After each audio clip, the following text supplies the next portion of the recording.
Assalamualaikum warahmatullahi wabarakatuh.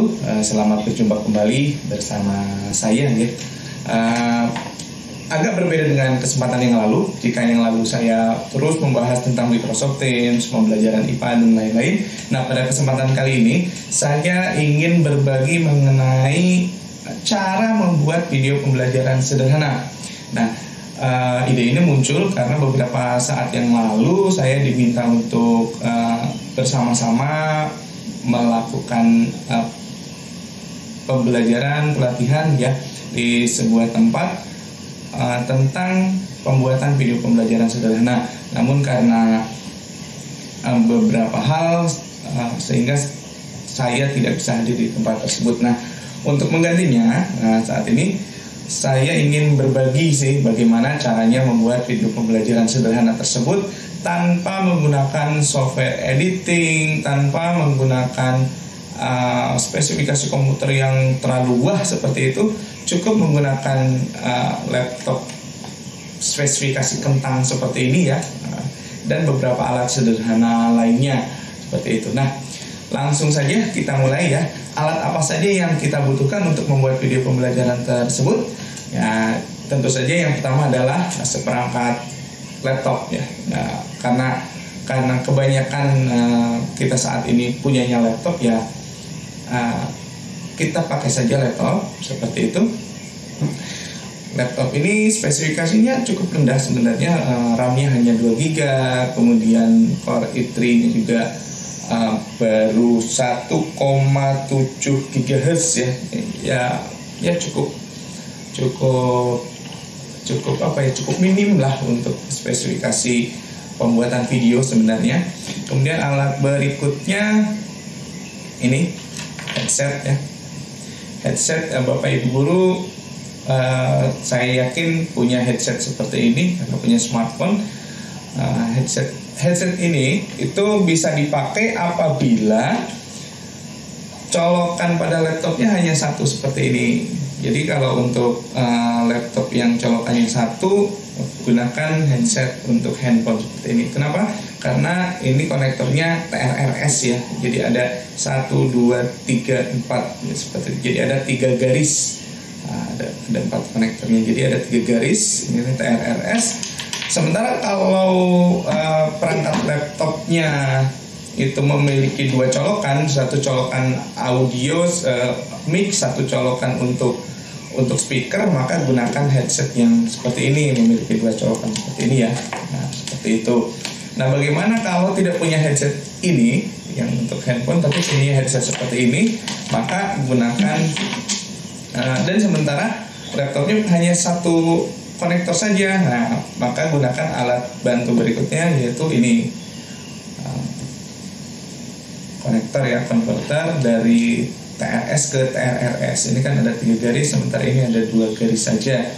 Jadi ini ada colokan untuk mic, ada colokan untuk speaker. Jadi bisa dicolokkan ke sini, yang bagian speaker masukkan ke speaker, bagian mic masukkan ke mic. Jadi ini bisa dipakai untuk laptop yang colokan audionya, port audionya hanya satu.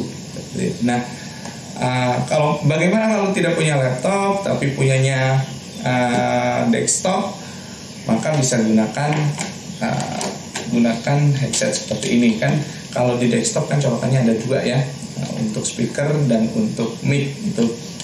Hanya saja kalau menggunakan desktop tentu saja kita membutuhkan perangkat berikutnya, yaitu webcam.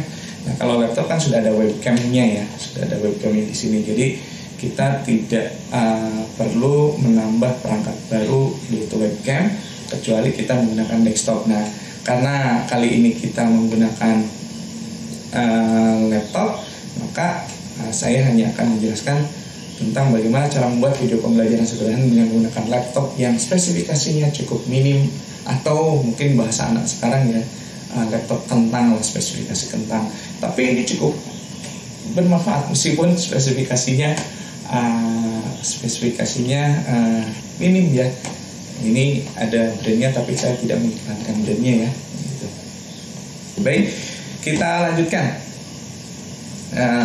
Pertama ya kemudian itu alat-alatnya. Sekarang perangkat pendukungnya. Perangkat pendukungnya yang akan kita gunakan bukan software editing seperti Adobe Premiere, Camtasia, atau yang lain-lainnya, tapi kita hanya akan menggunakan Microsoft Office PowerPoint. Nah, PowerPoint, saya yakin Bapak Ibu guru sudah familiar dengan PowerPoint ya. Makanya pada kesempatan kali ini saya akan berbagi bagaimana sih cara membuat video pembelajaran dengan PowerPoint, tapi cukup bagus, cukup menarik, sehingga bisa menyampaikan materi kepada putra-putri kita di sekolah yang saat ini pembelajarannya dilaksanakan secara daring tetap bisa berjalan dengan menarik seperti itu. Bapak Ibu guru, pastikan Office PowerPoint yang terinstall di perangkat laptop Bapak Ibu guru upayakan adalah versi yang PowerPoint 2016 ke atas, seperti Office PowerPoint 2016, PowerPoint 2019, atau Office 365. Baik yang versi terinstall di perangkat yang offline maupun versi yang online yang kita akses melalui browser ya. Jadi kalau yang gratis kan yang melalui online ya, yang tidak perlu install. Kalau yang diinstal di perangkat laptop kan berbayar seperti itu. Nah, itu ya. Jadi sekali lagi software yang kita gunakan adalah Microsoft Office PowerPoint yang versi 2016, 2019 atau 365. PowerPoint 365. Itu kemudian yang tidak kalah pentingnya Bapak Ibu adalah pastikan Bapak Ibu sudah menyiapkan skrip pembelajaran yang akan disampaikan kepada putra-putri kita.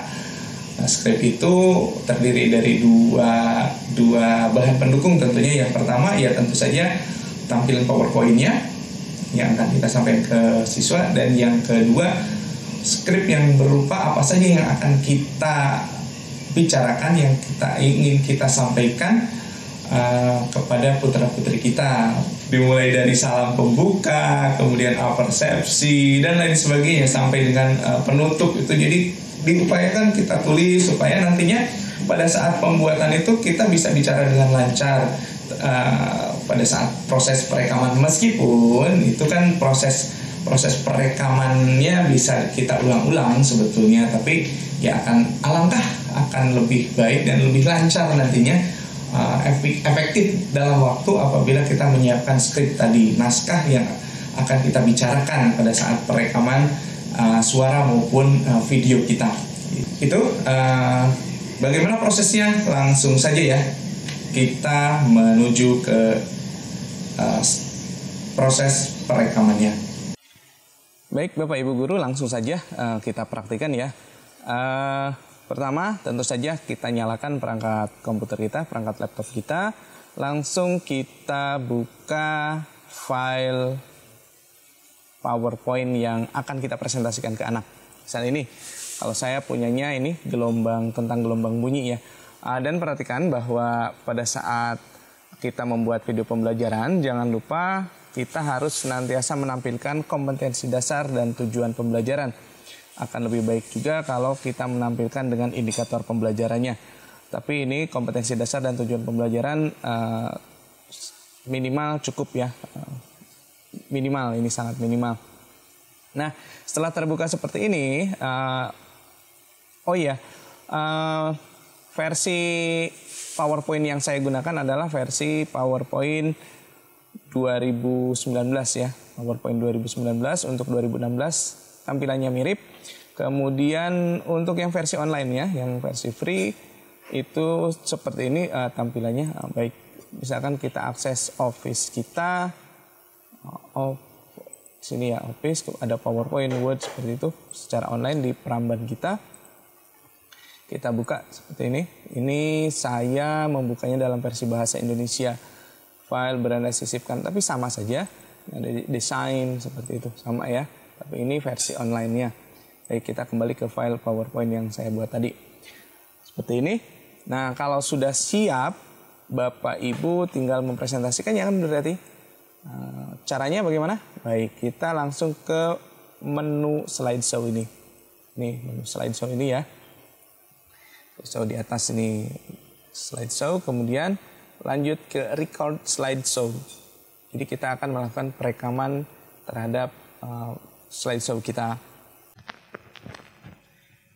Baik, untuk menampilkan slide dari awal, untuk melakukan perekaman slide dari awal, kita pilih yang record from beginning ya. Klik. Maka akan tampil seperti ini. Nah, di sini ada beberapa menu, Bapak Ibu guru sekalian. Di sini ada menu record untuk merekam, kemudian ada menu stop untuk menghentikan perekaman, untuk replay, untuk kita nanti melihat seperti apakah hasil perekaman kita. Ini hanya untuk preview saja. Kemudian ini untuk catatan ya.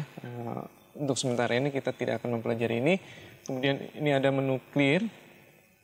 Ini digunakan untuk menghapus hasil rekaman kita. Jadi di sini ada dua pilihan, ada clear record on current slide, berarti kita hanya menghapus rekaman yang pada slide tertentu saja, pada slide yang tampil di sini. Untuk clear recording on all slide, berarti ini untuk menghapus seluruh rekaman yang telah kita lakukan.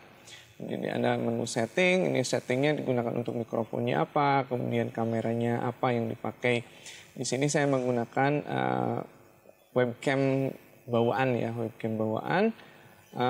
Kualitasnya memang tidak terlalu bagus ya. Kalau saran saya, kalau Bapak Ibu tidak memiliki webcam tersendiri, bisa memanfaatkan handphone, dihubungkan dengan aplikasi Android. Sekarang banyak ya, ada Droidcam, ada Iriun, kemudian banyak lah. Kemudian diinstal di laptop untuk kliennya, dan diinstal juga di handphone kita. Kemudian di sini ada menu navigasi ke kanan dan ke kiri ya. Ini menu navigasinya. Kemudian ini tampilan utama. Di bawahnya di sini ada laser point. Jadi ketika kita akan menampilkan si kursornya ini untuk menunjukkan ini ya. Nah, ini kan lebih bagus, nanti bisa menggunakan laser point. Kalau kita ingin menggunakan highlight, menandai, misalkan menandai seperti ini, bisa ya. Nah, seperti gelombang bunyi seperti itu, bisa menggunakan highlight, tapi biasanya saya lebih menggunakan ini saja. Kemudian di sini ada warna untuk highlightnya, dan di sini ada tampilan kamera kita. Seperti ini ya, ada kotak kecil di bawah. Kemudian ada gambar mic. Nah, ini untuk mematikan dan menghidupkan mic kita. Kemudian di sini ada gambar kamera, ini untuk mematikan dan menghidupkan kamera. Misalkan kita tidak menginginkan gambar kita tampil di rekaman, kita bisa mematikan ini. Seperti itu. Nah, kalau ini dinyalakan, tapi kita tidak ingin layar kita terhalang oleh gambar kita, kotak gambar kita, namun kita tetap menginginkan wajah kita terekam, maka cukup diklik yang ini, turun kamera preview. Tapi di hasil rekaman tetap akan muncul video rekaman kita di pojok sebelah sini. Seperti itu ya. Nah, bergantung kebutuhan kita saja. Misalkan untuk slide pertama ini, karena perkenalan, saya ingin menampilkan video saya. Itu baik, kita lakukan, kita mulai rekaman ya. Kita klik record.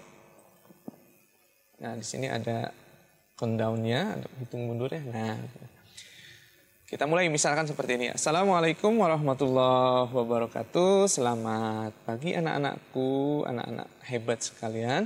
Pada pagi hari ini kita akan membahas mengenai gelombang bunyi. Bahasan ini merupakan kelanjutan dari pokok bahasan yang lalu tentang getaran dan gelombang. Nah, baik, kita lihat kompetensi dasarnya. Kompetensi dasarnya masih sama dengan pertemuan yang lalu, yaitu menganalisis konsep getaran dan gelombang, dan bunyi dalam kehidupan sehari-hari, termasuk sistem pendengaran manusia dan sistem sonar pada hewan. Tujuan pembelajarannya adalah menganalisis gejala dan ciri-ciri gelombang bunyi serta penerapannya dalam teknologi. Nah, jadi anak-anak, pada pertemuan kali ini kita akan bersama-sama mempelajari tentang gelombang bunyi. Saya pause dulu. Bapak Ibu, ketika kita menginginkan pada slide berikutnya gambar kita tidak tampil, maka slide kita ini perekaman untuk slideshow ini harus di stop dulu. Misalkan kita stop dulu. Nah, kemudian kita baru menuju ke slide berikutnya dulu, terlebih dahulu. Nah, kemudian kita off si kameranya. Kita mulai perekaman.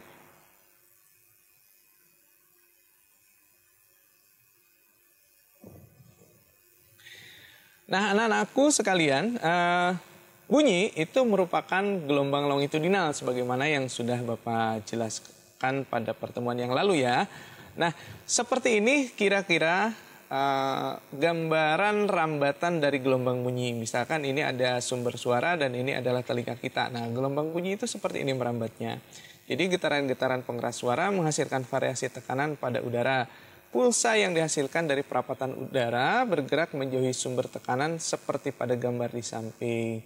Nah, gelombang suara ini itu bisa digambarkan sebagai perapatan molekul-molekul udara yang kembali ke kedudukan semula. Jadi ketika gelombang merambat secara longitudinal, molekul-molekul udara hanya bergetar dan tidak ikut merambat. Jadi hanya bergetar saja, dia tidak ikut merambat partikelnya. Seperti itu ya anak-anak. Baik, saya pause dulu ya Bapak Ibu. Jadi seperti itu prosesnya. Jadi apabila kita menginginkan supaya pada halaman berikutnya video kita tidak tampil, ya bisa di off dulu, di stop dulu, kemudian kameranya di off, kemudian baru berpindah ke slide, setelah itu kembali direkam seperti itu. Nah, kita stop ya, kita stop saja, cukup untuk prakteknya. Ini bisa diteruskan untuk slide-slide berikutnya seperti itu. Jadi kalau kita tetap ingin melakukan perekaman tanpa harus men-stop ya bisa. Jadi tanpa harus stop, kita terus merekam ke slide-slide berikutnya. Baik, kita lihat hasilnya sementara untuk dua slide ini. Untuk dua slide yang sudah saya contohkan, kita lihat ya, kita tutup. Nah, hasilnya pada slide pertama muncul seperti ini. Artinya pada slide pertama ini selain suara juga ada video. Tapi untuk slide yang kedua hanya gambar speaker saja. Artinya pada slide kedua itu hanya ada rekaman suara kita saja tanpa gambar kita.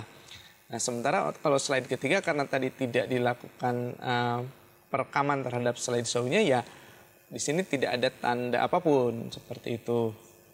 Nah, katakanlah kita sudah selesai melakukan perekaman terhadap slideshow, kita sudah memberikan narasi kepada semua slide-nya, maka kita menuju ke tahap akhir pembuatan video pembelajaran kita. Nah, caranya adalah jangan lupa kita save dulu. Kita save, kemudian menuju ke file. Kemudian di file ini, di menu file, kita menuju ke submenu export. Di sini ada beberapa pilihan, ada create PDF, create video, create an animated GIF, dan selanjutnya. Nah, yang kita pilih adalah membuat video. Maka pilih create a video. Nah, di sini ada pilihannya. Misalkan kita ingin membuat file video dalam format Ultra HD, 4K, tapi ini otomatis ukuran filenya akan sangat besar, kemudian ada Full HD. Biasanya video-video sekarang dibuat dalam Full HD ya, kebanyakan. Meskipun sekarang juga sudah berkembang 4K, Ultra HD. Atau hanya HD saja, yang otomatis kualitasnya lebih rendah dari Full HD. Atau standar. Nah, standar biasanya digunakan untuk file-file yang ukurannya kecil tapi kualitasnya tidak bagus. Nah, sebaiknya untuk pertama kita membuat video ini ya dibuat Full HD saja. Nanti kita bisa perkecil dengan menggunakan software video kompresor, atau sebenarnya bisa ketika kita mengirimkannya lewat WhatsApp nanti otomatis dia akan dikompres seperti itu. Jadi supaya kualitas video kita bagus, ya kita pilih saja yang bagus tapi ukurannya tidak terlalu besar, yaitu Full HD. Kita pilih yang Full HD. Nah, di sini pilihan yang kedua itu use recorded timing and narration, betul ya bahasa Inggrisnya. Pokoknya seperti itu. Kita pakai yang use recorded timing and narration. Jangan menggunakan don't use karena nanti rekaman narasi kita tidak akan masuk. Maka kita gunakan ini.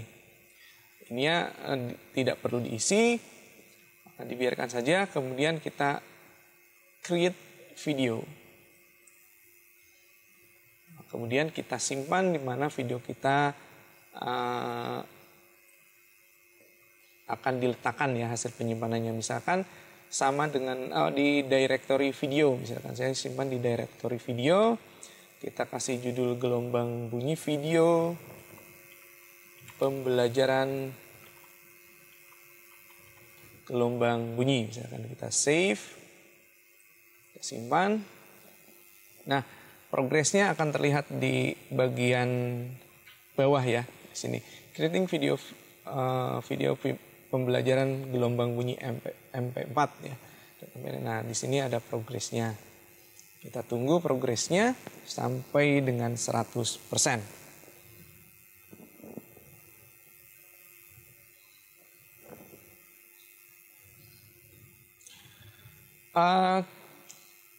Cepat lambatnya pemrosesan video ini ya tentu saja pertama bergantung ukuran file kita. Semakin banyak slide yang kita rekam ya semakin lama. Kemudian yang kedua bergantung dengan spesifikasi perangkat komputer kita. Ya tentu saja semakin baik spesifikasinya maka prosesnya akan semakin cepat, seperti itu.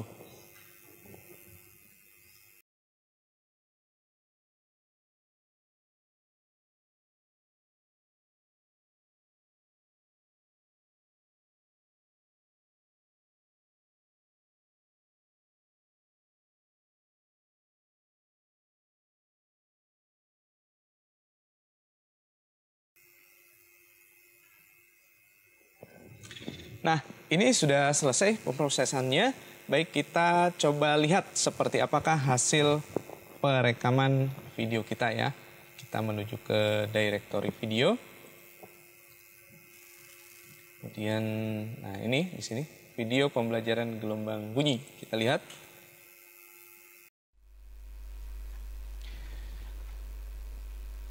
Assalamualaikum, misalkan seperti ini. Assalamualaikum warahmatullahi wabarakatuh. Selamat pagi anak-anak hebat sekalian. Pada hari ini kelas IPA Bapak di kelas 8D itu akan membahas tentang gelombang bunyi. Kita akan bersama-sama belajar mengenai gelombang bunyi. Nah, materi ini merupakan lanjutan dari materi pertemuan yang lalu tentang getaran dan gelombang. Seperti itu ya. Nah, baik, kita lihat kompetensi dasarnya. Kompetensi dasarnya adalah menganalisis konsep getaran, gelombang, dan bunyi dalam kehidupan sehari-hari, termasuk sistem pendengaran manusia dan sistem sonar pada hewan. Nah, untuk tujuan pembelajarannya itu adalah menganalisis gejala dan ciri-ciri gelombang bunyi serta penerapannya dalam teknologi. Nah,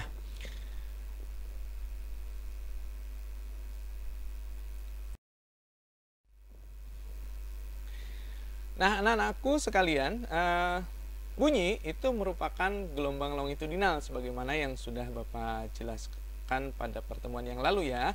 Nah, seperti ini kira-kira gambaran rambatan dari gelombang bunyi. Misalkan ini ada sumber suara dan ini adalah telinga kita. Nah, gelombang bunyi itu seperti ini merambatnya. Jadi getaran-getaran pengeras suara menghasilkan variasi tekanan pada udara. Baik, itu hasilnya Bapak Ibu. Kesananya belum dikasih narasi sehingga otomatis dia akan lebih cepat tampilannya. Nah, durasinya tentu saja mengikuti durasi narasi kita. Baik, kita tutup ya. Kita kembali ke sini. Nah, seperti itu Bapak Ibu sekalian hasil dari pembuatan video pembelajaran sederhana dengan menggunakan aplikasi Microsoft Office PowerPoint. Jika ada pertanyaan bisa Bapak Ibu berkomentar di kolom komentar ya. Atau jika mungkin ada hal-hal yang bisa di-sharing juga, boleh Bapak Ibu tuliskan di kolom komentar juga. Itu saja mungkin untuk sementara. Mudah-mudahan bermanfaat nih Bapak Ibu sekalian. Selamat bekerja, mudah-mudahan apa yang kita lakukan senantiasa bermanfaat bagi putra-putri kita. Saya akhiri, Assalamualaikum warahmatullahi wabarakatuh.